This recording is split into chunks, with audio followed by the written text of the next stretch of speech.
it takes time, When something's not going well, I want God to fix it now. And when something's going really well, I want God to expand it today. But we're on God's clock, not on our clock. Last week I was reading Brother Lawrence, Practice of the Presence of God. And he tells about a letter that he wrote to a woman. And he said that she was running faster than God's grace.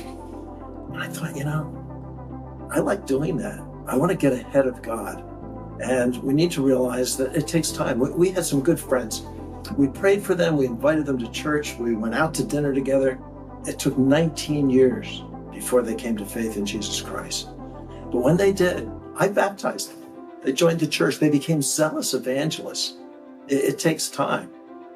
But that criticism comes with pastoring. I have never met a pastor who wasn't up against criticism. And I'm not sure I've ever really known anybody that got a good enough handle on it, that they liked it, or that they wanted it, or that they thought it was good. Criticism is fascinating stuff. They might be right. So we've got to be careful that we're not on the defensive. We've got to be careful that we're humble enough to say, maybe you know what you're talking about, and maybe that's actually right and true. And at the same time, we have to be careful that we don't cave in just because somebody criticizes us. I got a letter once from a man who was just irate. He was hostile over something I said in a sermon. He was so upset, I decided I couldn't meet with him.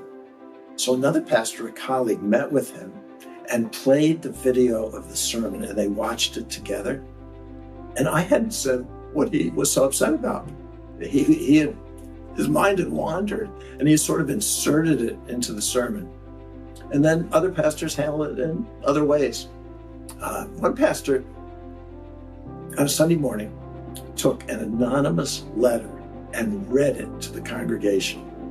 It said, idiot, stupid, complacent, heretic, incompetent. And then he said, over the years I've gotten a number of anonymous letters, and they always had a message, but they've never been signed. This one was different. This had no message. It was only signed. Well, maybe that was a way to curtail anonymous criticism. We shouldn't be doing that. We should, I told people I shred it if it's anonymous.